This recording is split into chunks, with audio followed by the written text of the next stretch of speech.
കാലത്തിനടയാളങ്ങൾ കണ്ണു തുറന്നു കണ്ടിടുവിൻ. കാലം അതിനുടെ അന്ത്യത്തിൽ കർത്താവിൻ വരമാഗതമായി. നാസറെത്തും ഫാത്തിമയും മെഴുകുറിയായും ചൊല്ലുന്നു, ലോകം ഈ വിധം പോയിടി നാശത്തിൽ ചെന്നെത്തിയിടും. പിതാവും പുത്രനും പരിശുദ്ധാത്മാവുമായ ത്രിത്വിക ദൈവത്തിൻ്റെ അത്യുന്നത നാമത്തിന് എന്നും ആരാധനയും സ്തുതിയും പുകഴ്ചയും ഉണ്ടായിരിക്കട്ടെ. പരിശുദ്ധ അമ്മയുടെ പ്രിയപ്പെട്ട മക്കളും ഷെക്കീന ടിവിയുടെ സ്നേഹിതരുമായ എൻ്റെ പ്രിയപ്പെട്ട സഹോദരങ്ങളെ, നിങ്ങളെ ഓരോരുത്തരെയും മറിയം കാലത്തിൻ്റെ അടയാളം എന്ന ഈ പ്രോഗ്രാമിലേക്ക് ഏറ്റവും സ്നേഹത്തോടെ സ്വാഗതം ചെയ്യുന്നു.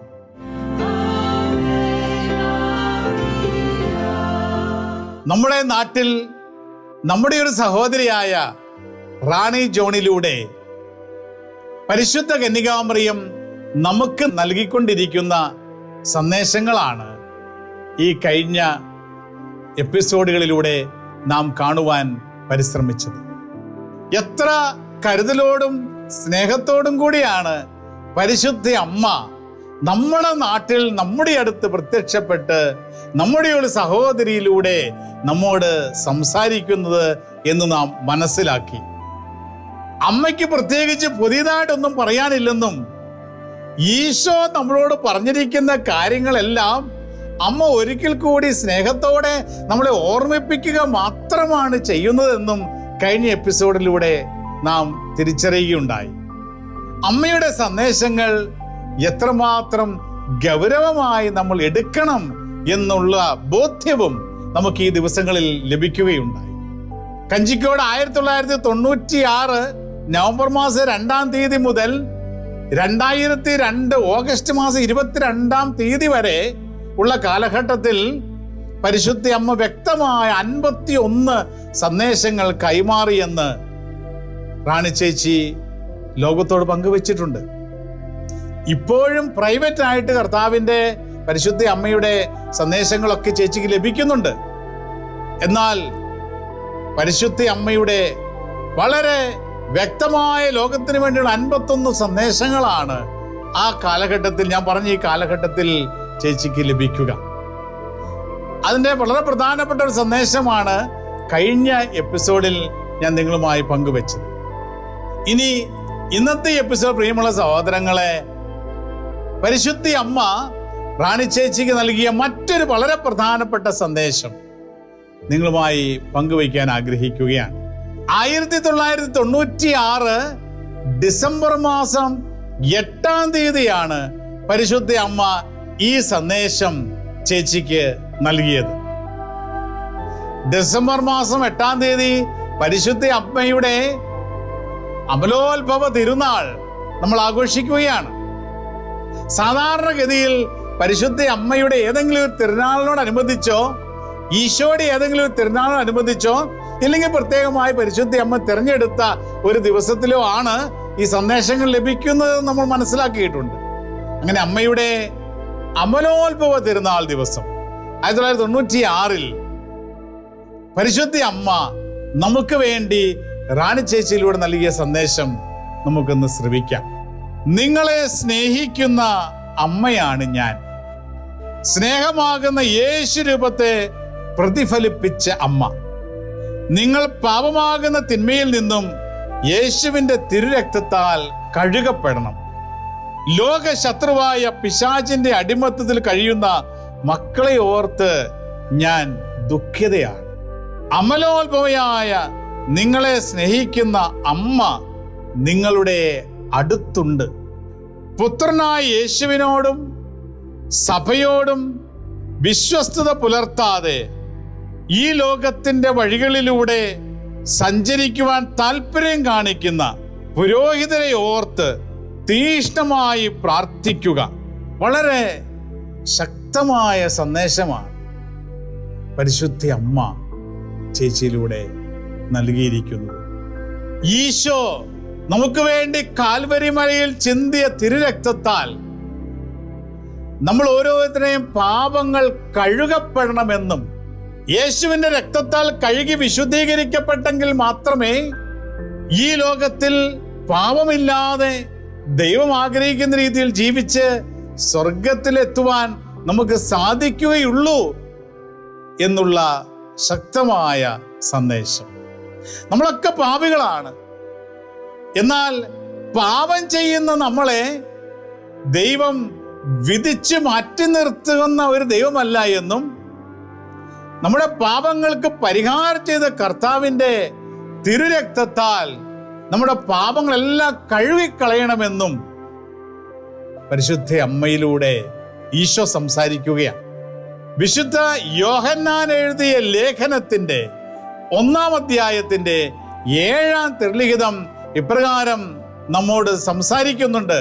തിരുലിഖിതം സംസാരിക്കുന്നു, അവിടുത്തെ പുത്രനായ യേശുവിന്റെ രക്തം സകല പാപങ്ങളിൽ നിന്നും നിന്നെ ശുദ്ധീകരിക്കുന്നു.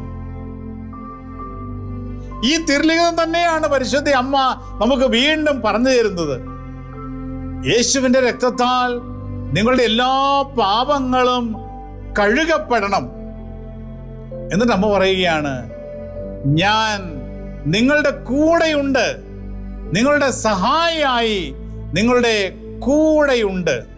അതുകൊണ്ട് പ്രിയമുള്ള സഹോദരങ്ങളെ, ഈ ലോകത്ത് ഈ കാലഘട്ടത്തിൽ ഒന്നിനെയും ഭയക്കാതെ പരിശുദ്ധ അമ്മയുടെ സാന്നിധ്യം നമ്മോടൊപ്പമുണ്ട് എന്നുള്ള ആ ബോധ്യത്തോടു കൂടി ജീവിതത്തിൽ മുന്നോട്ട് പോകുവാൻ പരിശുദ്ധ കന്യകാ മറിയം നമ്മെ വിളിക്കുകയാണ്. നമ്മെ വളരെ സ്നേഹത്തോടെ അമ്മ ചേർത്ത് പിടിച്ചുകൊണ്ട് അമ്മയുടെ സാന്നിധ്യം നമ്മോടൊപ്പമുണ്ട് എന്നുള്ള ഉറപ്പ് പരിശുദ്ധ അമ്മ നമുക്ക് നൽകുകയാണ്. എന്നിട്ട് അമ്മ ഒരു ഉത്തരവാദിത്വം നമ്മുടെ കരങ്ങളിലേക്ക് ഏൽപ്പിച്ചു തന്നു. തങ്ങളുടെ വിളിയോട് വിശ്വസ്തത പുലർത്തുവാൻ സാധിക്കാതെ ലോകത്തിനോടൊരു ആകർഷണം സാത്താൻ ഈ ലോകത്തിലെ പുരോഹിതർക്ക് നൽകുവാനുള്ള ഒരു കെണി ഈ ലോകത്ത് ഒരുക്കിയിട്ടുണ്ട് എന്ന്. കാരണം സാത്താൻ അറിയാം ഒരു പുരോഹിതന്റെ ശക്തി എന്താണെന്ന്. സാത്താൻ അറിയാം ഒരു പുരോഹിതനിൽ സ്വർഗം നിക്ഷേപിച്ചിരിക്കുന്ന കൃപകൾ എന്താണെന്ന് അവൻ അറിയാം. ഒരു പുരോഹിതനിലൂടെ കർത്താവ് അൾത്താരയിൽ അർപ്പിക്കുന്ന വിശുദ്ധ കുർബാന സാത്താന്റെ തല തകർക്കുന്ന ആയുധമാണെന്നും അവൻ അറിയാം. അതുകൊണ്ട് ഏതെങ്കിലുമൊക്കെ രീതിയിൽ പുരോഹിതരെ ഈ ലോകത്തിലേക്കുള്ളൊരു ആകർഷണത്തിലേക്ക് നയിക്കുവാൻ സാത്താൻ കെണികൾ ഒരുക്കിയിരിക്കുകയാണ്. ഒരു പുരോഹിതൻ ഈ ലോകത്തിലേക്ക് ആകർഷിക്കപ്പെട്ടാൽ സ്വർഗീയ ലോകത്തിലേക്ക് നിത്യജീവനിലേക്ക് ഉള്ള ഒരു ആകർഷണം അവൻ ഇല്ലാതാകും.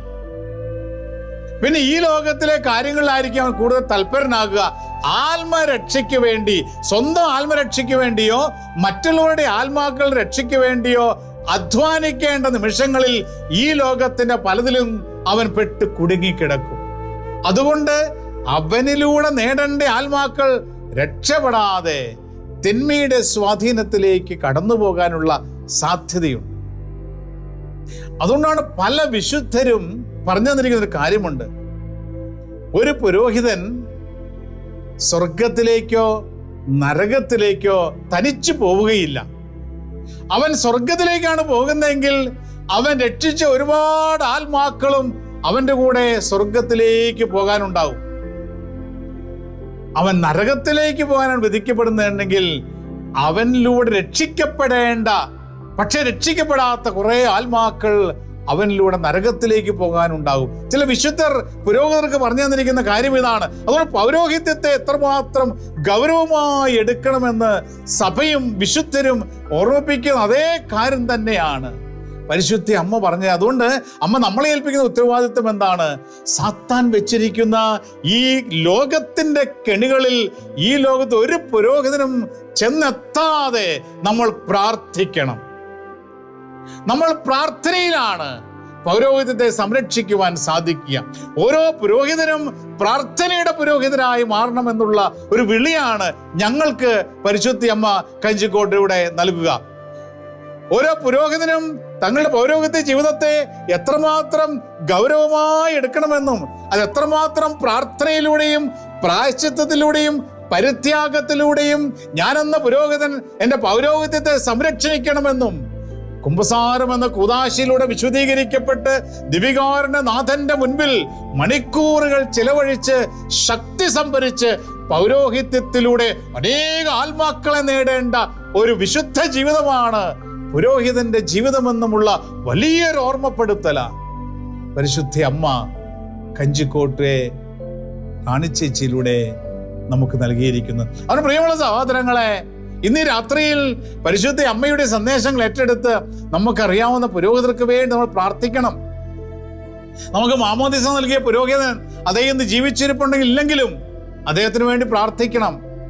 നമുക്ക് കൂദാശകൾ അനുദിനം പകർന്നു നൽകുന്ന പുരോഹിതർ, നമ്മുടെ വികാരിയച്ഛൻ, നമ്മുടെ കുടുംബങ്ങളുള്ള പുരോഹിതർ, ഇവർക്ക് വേണ്ടി നമ്മൾ പ്രാർത്ഥിക്കണം. കാരണം നമ്മുടെ പ്രാർത്ഥനയിലാണ് പൗരോഹിത്യ ജീവിതം ശക്തിപ്പെടുക.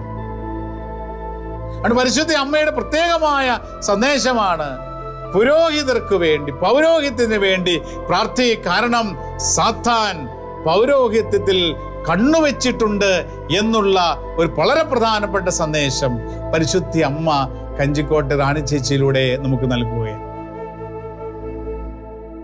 ഇനി അതോടൊപ്പം തന്നെ പരിശുദ്ധ അമ്മ കൂട്ടിച്ചേർത്തിരിക്കുന്ന മറ്റൊരു സന്ദേശം നമുക്ക് ശ്രവിക്കാം.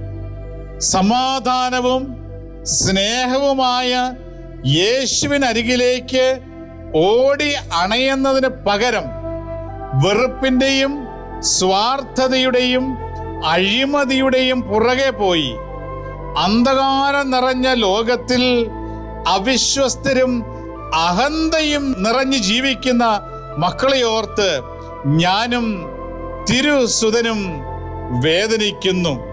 സമാധാനത്തിന്റെ സന്തോഷത്തിന്റെ ഉറവിടമായ യേശുക്രിസ്തുവിലേക്ക് കടന്നു വരുന്നതിന് പകരം അവനിൽ നിന്നും അകന്ന് വെറുപ്പിന്റെയും വിദ്വേഷത്തിന്റെയും അഹങ്കാരത്തിന്റെയും വഴിയിലേക്ക് കടന്നുപോയി അസമാധാനം സൃഷ്ടിക്കുന്ന മക്കളെ ഓർത്ത് ഞാനും എൻ്റെ പുത്രനും ഖേദിക്കുന്നു. പ്രിയമുള്ള സഹോദരങ്ങളെ, ഈ കാലഘട്ടത്തിൽ സാത്താൻ വച്ചിരിക്കുന്ന മറ്റൊരു കെണിയാണ് അസമാധാനം സൃഷ്ടിക്കുക എന്നുള്ളത്. സമാധാനത്തിന്റെ വക്താവായ യേശുക്രിസ്തുവിലേക്ക് അടുക്കുന്നതിന് പകരം നമ്മളെ ഭിന്നിപ്പിന്റെ വക്താവായ തിന്മയിലേക്ക് ആനയിക്കുവാൻ ഒരുക്കിയിരിക്കുന്ന കെണികളെ ശ്രദ്ധാപൂർവം നമ്മൾ മനസ്സിലാക്കണം. നമുക്ക് ചില വ്യക്തികളോട് മനസ്സിൽ വെറുപ്പ് തോന്നുന്നുണ്ടെങ്കിൽ അതെങ്ങനെയെങ്കിലും ആ വെറുപ്പിൽ നിന്ന് നമ്മൾ മോചനം നേടാൻ പരിശ്രമിക്കണം. കാരണം വെറുപ്പ് അത് സാത്താന്റെ കെണിയാണ്. സ്വാർത്ഥത അത് സാത്താന്റെ കെണിയാണ്. മാത്സര്യ ബുദ്ധി അത് തിന്മയുടെ കെണിയാണ്. പലപ്പോഴും ഞാനെന്ന ഭാവം, അഹങ്കാരം, പരിശുദ്ധ പറഞ്ഞറിയാം, അഹന്തയോടെ അനേകർ ജീവിക്കുന്നു. ഞാൻ പറയുന്നതെല്ലാം ശരി, എനിക്കെല്ലാം അറിയാം. ആരെങ്കിലും ഒരു വ്യത്യസ്ത അഭിപ്രായം പറയുമ്പോൾ ആ വ്യക്തി അംഗീകരിക്കുവാനൊരു മടി ഒരുപാട് കുടുംബങ്ങളിൽ, സമൂഹങ്ങളിൽ ഈ പ്രശ്നങ്ങൾ ഇന്ന് നമുക്ക് കാണാനായിട്ട് സാധിക്കും. സമാധാനത്തിന്റെ വക്താവായ യേശുക്രിസ്തുവിനെ അടുക്കുന്നതിന് പകരം വെറുപ്പിന്റെ, വിദ്വേഷത്തിന്റെ, വൈരാഗ്യത്തിന്റെ വഴിയിലൂടെ കടത്തിവിട്ട് കുടുംബജീവിതങ്ങളെയും സന്യാസ സമൂഹങ്ങളെയും ഇടവകളെയും ഒക്കെ തകർക്കുവാൻ സാത്താൻ വെച്ചിരിക്കുന്ന കെണികളുണ്ട്. അനേകർ ഈ കെണികളെ സ്വീകരിച്ചുകൊണ്ട് ഈ വഴിയിലേക്ക് കടന്നു പോകുന്ന ഒരു കാലഘട്ടത്തിലാണ് നമ്മൾ ജീവിക്കുന്നതെന്നും അത് കാണുമ്പോൾ പരിശുദ്ധ അമ്മയുടെ ഹൃദയം, ഈശോയുടെ ഹൃദയവും വേദനിക്കുന്നുവെന്നുള്ള സന്ദേശം പരിശുദ്ധ അമ്മ പങ്കുവെച്ച് നൽകുകയാണ്. അതുകൊണ്ട് സഹോദരങ്ങളെ, ഇതിലൂടെ അമ്മ എന്താണ് ആഗ്രഹിക്കുന്നത്? നമ്മൾ എവിടെയാണെങ്കിലും ഈ കെണി തിരിച്ചറിഞ്ഞുകൊണ്ട് നമ്മുടെ നാവിനെ നമ്മൾ സൂക്ഷിച്ചുപയോഗിക്കണം. സമാധാനം സൃഷ്ടിക്കുന്ന മക്കളായി നമ്മൾ മാറണം. നമ്മുടെ ഇടപെടലിലൂടെയോ നമ്മുടെ പ്രവർത്തനങ്ങളിലൂടെയോ നമ്മുടെ വാക്കിലൂടെയോ നമ്മളായിരിക്കുന്ന സ്ഥലങ്ങളിൽ ഒരു അസമാധാനത്തിന്റെ ദുരാത്മാവ് കടന്നു വരുവാനുള്ള ഒരവസരം നാം സൃഷ്ടിക്കരുത് എന്നുള്ള ഒരു തിരിച്ചറിവാണ് ഇന്ന് സന്ദേശത്തിലൂടെ പരിശുദ്ധ അമ്മ നമുക്ക് നൽകുക. എന്നിട്ട് അമ്മ മറ്റൊരു കാര്യം ചേച്ചിയോട് കൂട്ടിച്ചേർത്തു. മകളെ, ഇപ്രകാരമുള്ള സന്ദേശങ്ങളൊക്കെ നീ ലോകത്തിന് കൈമാറുമ്പോൾ നീ പല രീതിയിലുള്ള സഹനങ്ങളിലൂടെ കടന്നു പോകേണ്ടി വരും. പലരും നിന്നെ കുറ്റപ്പെടുത്തും, വിമർശിക്കും, മാറ്റി നിർത്തും. പക്ഷെ ഇപ്രകാരമുള്ള കുറ്റപ്പെടുത്തലുകളിലോ ഒറ്റപ്പെടുത്തലുകളിലോ വിമർശനങ്ങളിലോ ഒന്നും തളരരുത്. ഇത് ദൈവം കൃപയാക്കി മാറ്റും. കാരണം ഇത് ആത്മാക്കളെ നേടുമ്പോൾ ലഭിക്കുന്ന ഒരു സമ്മാനമായി കരുതണം എന്നുള്ള ഒരു സന്ദേശം കൂടി നമുക്ക് ലഭിക്കുകയാണ്. പ്രിയമുള്ള സഹോദരങ്ങളെ, നമ്മുടെയൊക്കെ ജീവിതങ്ങളിൽ ദൈവീക കാര്യങ്ങൾ നമ്മൾ ചെയ്യാൻ തുടങ്ങുമ്പോൾ മറ്റുള്ളവരുടെ ആത്മാക്കളെ നേടുവാനുള്ള ചില പ്രവൃത്തികൾ, അത് പ്രാർത്ഥനയിലൂടെ ആയിക്കോട്ടെ, ആരെങ്കിലുമൊക്കെ ചില ധ്യാനങ്ങൾക്ക് കൊണ്ടുപോകുന്ന ചില ശുശ്രൂഷ നമ്മൾ ഏറ്റെടുത്തുകൊണ്ടായിക്കോട്ടെ, ഏതെങ്കിലുമൊക്കെ രീതിയിൽ മറ്റുള്ളവരുടെ ആത്മാക്കളെ നേടുവാനായി നാം പരിശ്രമിക്കുമ്പോൾ പല രീതിയിലും നമ്മൾ മറ്റുള്ളവരിൽ നിന്ന് അകറ്റപ്പെടുന്ന ചില സാഹചര്യങ്ങൾ സൃഷ്ടിക്കപ്പെടുന്നുണ്ട്. മറ്റുള്ളവർ നമ്മളെ വിമർശന ബുദ്ധിയോടുകൂടി നമ്മളെ കാണാറുണ്ട്. നമ്മളെ ഒറ്റപ്പെടുത്തി കുറ്റപ്പെടുത്തിയൊക്കെ മാറ്റി നിർത്തുന്ന ചില സാഹചര്യങ്ങളുണ്ട്. തളരരുത്. ദൈവീക കാര്യങ്ങൾക്ക് വേണ്ടി നമ്മൾ ഇറങ്ങി പുറപ്പെടുമ്പോൾ നമുക്കുണ്ടാകുന്ന തിക്താനുഭവങ്ങളെല്ലാം ഈശോയുടെ കുരിശോട് ചേർത്ത് വെച്ച് സമ്മാനങ്ങളായി സ്വീകരിച്ച് ദൈവത്തെ ഈ സഹനങ്ങളിലൂടെ മഹത്വപ്പെടുത്തുവാൻ നാം പരിശ്രമിക്കുമ്പോൾ ഇതെല്ലാം അനുഗ്രഹമായി മാറുകയാണ്. വീണ്ടും സഹോദരങ്ങളെ, 1997 ജനുവരി മാസം 1-ാം തീയതി, പുതുവർഷത്തിന്റെ ആരംഭത്തിൽ ജനുവരി 1-ാം തീയതി പ്രത്യേകത എന്തിയാ? പരിശുദ്ധ അമ്മയുടെ തിരുനാളാണ് ജനുവരി 1-ാം തീയതി. ജനുവരി 1-ാം തീയതി പരിശുദ്ധ അമ്മ നൽകിയ മറ്റൊരു വളരെ പ്രധാനപ്പെട്ട ഒരു സന്ദേശം നമുക്ക് ശ്രവിക്കാം. ഞാൻ കരുണാമയിയായ അമ്മയാണ്. പിതാവിന്റെ അനർഗളമായ സ്നേഹത്തിന്റെ പ്രതീകമായ യേശുവിനെ നിങ്ങൾക്ക് നൽകുകയാണ് എൻ്റെ മാതൃവിശേഷമായ ദൗത്യം. കഷ്ടതകളുടെയും പരീക്ഷണങ്ങളുടെയും വിനാഴികകളിൽ നിങ്ങളെ സഹായിക്കുവാൻ ഞാൻ വന്നിരിക്കുന്നു. വൈദികരിലും സന്യസ്തരിലും ദൈവീക വെളിച്ചം പൂർണ്ണതയിൽ കൈവരുവാൻ മക്കളെ പ്രാർത്ഥിക്കുക. സാത്താന്റെ ആസൂത്രണങ്ങളിൽ അവർ കൂടുതൽ ഇരകളാകുന്നു. ഈ കാലഘട്ടത്തിൽ നമ്മൾക്ക് നേരിടുവാൻ പോകുന്ന പ്രതിസന്ധികളിൽ, വെല്ലുവിളികളിൽ നമ്മളെ സഹായിക്കുവാനാണ് പരിശുദ്ധ അമ്മ വന്നിരിക്കുന്നത് എന്ന് വീണ്ടും പരിശുദ്ധ അമ്മ നമ്മെ ഓർമ്മിപ്പിക്കുകയാണ്. പിതാവിന്റെ സ്നേഹം തന്നെയാണ് യേശു ക്രിസ്തു. സ്നേഹം തന്നെയാണ്. ഈ സ്നേഹനിധിയായ പുത്രനായ ഈശോയെ നിങ്ങൾക്ക് നൽകുവാനാണ് ഞാൻ വന്നിരിക്കുന്നത് എന്ന് അമ്മ പറയുമ്പോൾ നമുക്കറിയാം, അമ്മയിലൂടെയാണ് ഈശോ ആദ്യമായി ഈ ലോകത്തിലേക്ക് മനുഷ്യനായി കടന്നു വരുന്നത്. ഈ സ്നേഹത്തെയാണ് പരിശുദ്ധ അമ്മ നമുക്ക് സമ്മാനമായി നൽകിയിരിക്കുക. അതുകൊണ്ട് ലോകത്തെ മുഴുവനും ഈശോയോട് ഒന്നിപ്പിക്കുക എന്നുള്ള ഒരു ദൗത്യമാണ് പരിശുദ്ധ അമ്മ ഏറ്റെടുത്തിരിക്കുക. അമ്മ പറയുകയാണ്, ഞാൻ പിതാവായ ദൈവത്തിന് അനർഗള സ്നേഹമായ ഈശോയെ നിങ്ങൾക്ക് തരാൻ വന്നിരിക്കുകയാണ്. ഇനി നിങ്ങളുടെ കഷ്ടപ്പാടുകളിലും നിങ്ങളുടെ വേദനകളിലൊക്കെ ഞാൻ നിങ്ങളുടെ കൂടെയുണ്ട്. എന്നിട്ട് വീണ്ടും നേരത്തെ സന്ദേശത്തിൽ അമ്മ പറഞ്ഞ പോലെ തന്നെ പറയുകയാണ്, സമർപ്പിതർക്ക് വേണ്ടിയും വൈദികർക്ക് വേണ്ടിയും നിങ്ങൾ പ്രത്യേകം പ്രാർത്ഥിക്കണം. വൈദികരുടെ അമ്മയായ പരിശുദ്ധ അമ്മ, സമർപ്പിതരുടെ അമ്മയായ പരിശുദ്ധ അമ്മ ഈ ലോകത്ത് ഓരോ പുരോഹിതനെയും സമർപ്പിതരെയും പ്രാർത്ഥനയിൽ ശക്തിപ്പെടുത്തുവാൻ നമ്മോട് ആവശ്യപ്പെടുകയാണ്. പ്രിയമുള്ള സഹോദരങ്ങളെ, അതോടൊപ്പം തന്നെ പരിശുദ്ധ അമ്മ കൂട്ടിച്ചേർത്ത മറ്റൊരു പ്രധാനപ്പെട്ട സന്ദേശമാണ്, മക്കളെ നിങ്ങൾ ജപമാല ചൊല്ലി പ്രാർത്ഥിക്കണം. എനിക്ക് ഏറ്റവും ഇഷ്ടമുള്ള പ്രാർത്ഥന ജപമാല പ്രാർത്ഥനയാണ് എന്ന്. ഇതിന് പരിശുദ്ധ അമ്മ പറഞ്ഞു, നിങ്ങൾ ജപമാല പ്രാർത്ഥന ചൊല്ലി പ്രാർത്ഥിക്കാൻ തുടങ്ങുമ്പോൾ നിങ്ങൾ എന്നെ വിളിക്കണം. എൻ്റെ കൂടെ ഇരുന്ന് നിങ്ങൾ ജപമാല ചൊല്ലണം. റാണി ചേച്ചി പറഞ്ഞു തരുന്ന ഇപ്രകാരമാ: നിങ്ങൾ ജപമാല പ്രാർത്ഥന ചൊല്ലുമ്പോൾ പരിശുദ്ധ അമ്മയെ വിളിക്കണം. അമ്മ അന്നേരം നമ്മുടെ അടുത്തേക്ക് വരും. എന്നിട്ട് നമ്മൾ ജപമാല അമ്മയുടെ കയ്യിലേക്ക് കൊടുക്കണം. നമ്മുടെ കയ്യിലിരിക്കുന്ന ജപമാല എന്നിട്ട് അമ്മയുടെ കൂടെ ഇരുന്നാണ് ഈ മകൾ ജപമാല ചെല്ലുന്നത്. നമുക്കൊക്കെ നമ്മൾ എവിടെയൊക്കെ എപ്പോഴൊക്കെ ജപമാല ചെല്ലുമ്പോഴും നമ്മൾ ജപമാല ചെല്ലുന്നതിന് മുമ്പ് തന്നെ പരിശുദ്ധ അമ്മയെ വിളിക്കണം. അമ്മയുടെ കൂടെ ഇരുന്ന് നമ്മൾ ജപമാല ചൊല്ലണം. ജപമാല അമ്മയുടെ കരങ്ങളിലേക്ക് ഏൽപ്പിച്ചു കൊടുക്കുക. അമ്മ നമ്മളെ കയ്യിൽ പിടിച്ച് അമ്മയുടെ വിരലുകൾ ഈ ജപമാല മണികളിലൂടെ ഉരുട്ടി ഉരുട്ടി നമ്മോട് ചേർന്ന് പരിശുദ്ധ അമ്മയും പ്രാർത്ഥിക്കും. അമ്മ പറഞ്ഞു കൊടുത്തു: സ്വർഗത്തിന്റെ രാജ്ഞിയായ ഞാൻ നിങ്ങളോടൊത്ത് ജപമാല ചൊല്ലി പ്രാർത്ഥിക്കുമ്പോൾ സ്വർഗം ജ്വലിക്കും, നരകം വിറയ്ക്കുമെന്ന്. അമ്മയുടെ കൈകളിലൂടെ നമ്മൾ ജപമാല ചൊല്ലി പ്രാർത്ഥിക്കുമ്പോൾ, ഈശോയുടെ രഹസ്യങ്ങൾ നമ്മൾ ധ്യാനിക്കുമ്പോൾ, വിശുദ്ധ ലിഖിതമാണ് നമ്മൾ ജപമാല ചൊല്ലുന്നത്. ഈ വിശുദ്ധ ലിഖിതം നമ്മൾ ചൊല്ലി പ്രാർത്ഥിക്കുമ്പോൾ സ്വർഗം ജ്വലിക്കും, നരകം വിറയ്ക്കുമെന്ന്. എന്റെ പരിശുദ്ധ അമ്മ പറഞ്ഞു, നിങ്ങൾ ഈ ജപമാല ചൊല്ലി പ്രാർത്ഥിക്കുമ്പോൾ നിങ്ങൾ പ്രാർത്ഥിക്കുന്ന ഓരോ നിയോഗങ്ങൾക്ക് ചുറ്റും, നിങ്ങൾക്ക് ചുറ്റും മാലാഖമാർ സംരക്ഷണത്തിന്റെ കോട്ടകൾ തീർക്കുകയാണ്. പ്രിയമുള്ള സഹോദരങ്ങളെ, നമ്മൾ ഓരോ വിശുദ്ധരുടെ ജീവിതം എടുത്ത് പരിശോധിക്കുമ്പോൾ നമുക്ക് കാണാം, ഈ വിശുദ്ധരെല്ലാം തന്നെ ജപമാല ഭക്തരായിരുന്നു.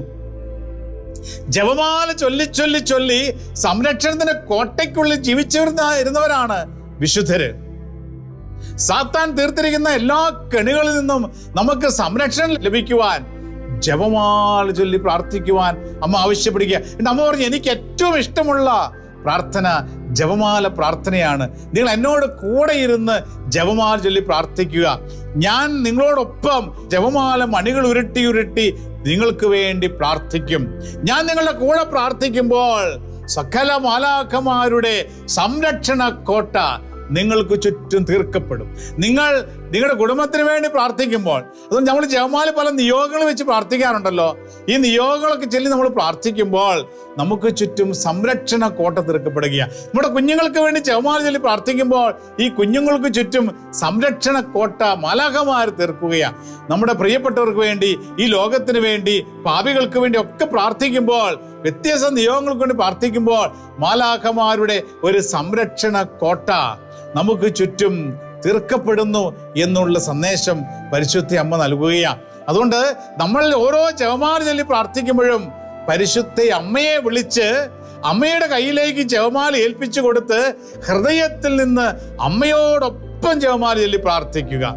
അതുകൊണ്ടാണല്ലോ വിശുദ്ധ ജോൺ പോൾ രണ്ടാമൻ മാർപ്പാപ്പ ജപമാല എന്താണെന്ന് പറഞ്ഞു തരുന്നത്. ജോൺ പോൾ രണ്ടാമൻ മാർപ്പാപ്പ പറഞ്ഞു, പരിശുദ്ധ കന്യകാമറിയത്തിന്റെ മടിയിലിരുന്ന് ഈശോയുടെ ജീവിതത്തെ ധ്യാനിക്കുന്നതാണ് ജപമാല പ്രാർത്ഥന. അത് തന്നെയാണ് പരിശുദ്ധ അമ്മ നമുക്ക് പറഞ്ഞു തരുന്നത്. അമ്മയുടെ കരങ്ങളിലേക്ക് ഏൽപ്പിച്ചു കൊടുത്ത് അമ്മയുടെ മടിയിലിരുന്ന് അമ്മയോടൊപ്പം ഈ ജപമാല ചൊല്ലി പ്രാർത്ഥിക്കുമ്പോൾ ഈശോയുടെ ജീവിത രഹസ്യങ്ങളാണ് നമ്മൾ ജപമാലയിൽ ധ്യാനിക്കുന്നത്. ആ നിമിഷം ശക്തമായ മാലാഖമാരുടെ കോട്ട നമുക്ക് മുൻപിൽ പണിയപ്പെടുന്നു. അങ്ങനെ തിന്മയുടെ സകല സ്വാധീനങ്ങളിൽ നിന്നും നാം മോചിക്കപ്പെടുന്നു, സംരക്ഷിക്കപ്പെടുന്നു. സംരക്ഷണ കോട്ടയാണ്. പരിശുദ്ധം പറയുന്നു, സാത്താനെതിരായ നമ്മുടെ പോരാട്ടത്തിൽ ഏറ്റവും ശക്തമായ ആയുധം പരിശുദ്ധ ജപമാലയാണ് എന്ന്. ഇത് നമുക്കൊരു സംരക്ഷണ കോട്ടയുമാണ് എന്ന്. പ്രിയമുള്ള സഹോദരങ്ങളെ, കഞ്ചിക്കോട്ട് റാണിച്ചേച്ചിയിലൂടെ പരിശുദ്ധ അമ്മ നമുക്ക് നൽകിയിരിക്കുന്ന ഈ സന്ദേശങ്ങൾ ഏറ്റെടുത്തുകൊണ്ട് നമ്മുടെ ജീവിതങ്ങളെ പരിശുദ്ധ അമ്മയുടെ കരങ്ങളിലേക്ക് പൂർണ്ണമായി സമർപ്പിച്ചുകൊണ്ട് ഈശോ ആഗ്രഹിക്കുന്ന രീതിയിൽ ഒരു വിശുദ്ധ ജീവിതം നയിച്ച് സ്വർഗത്തിന് അവകാശികളാക്കുവാനും പരിശുദ്ധ ജപമാലയുടെ കോട്ടകൾ നമുക്ക് ജപമാല ചൊല്ലി മാലാഖമാരുടെ സംരക്ഷണ കോട്ടയ്ക്കുള്ളിൽ ഇരുന്നു കൊണ്ട് സാത്താന്റെ സകല കെണികളെയും തകർത്ത് പരിശുദ്ധ അമ്മയോടൊപ്പം സ്വർഗത്തിലെത്തുവാനുള്ള ഒരു വലിയ അനുഗ്രഹം ഈ രാത്രിയിൽ നമുക്ക് പ്രാർത്ഥിച്ച് നേടിയെടുക്കാം. പരിശുദ്ധ അമ്മയോട് ചേർന്ന് നമുക്ക് പ്രാർത്ഥിക്കാം. ഓ മറിയമേ, എൻ്റെ അമ്മേ, ഞാൻ മുഴുവനും അമ്മയുടേതാണ്. എന്നെ പിതാവും പുത്രനും പരിശുദ്ധാത്മാവുമായ ത്രിത്വിക ദൈവത്തിൻ്റെ മാത്രം സ്വന്തമാക്കി മാറ്റണമേ. ആമേൻ. നമ്മുടെ കർത്താവ് ഈശോ മിശിഹായുടെ കൃപയും പിതാവായ ദൈവത്തിൻ്റെ സ്നേഹവും പരിശുദ്ധാത്മാവിൻ്റെ സഹവാസവും സാന്നിധ്യവും അനുഗ്രഹവും നിങ്ങൾ ഓരോരുത്തരും ഒപ്പം എന്നും എപ്പോഴും ഉണ്ടായിരിക്കട്ടെ, ഇപ്പോഴും എപ്പോഴും എന്നേക്കും. ആമേൻ. Ave Maria.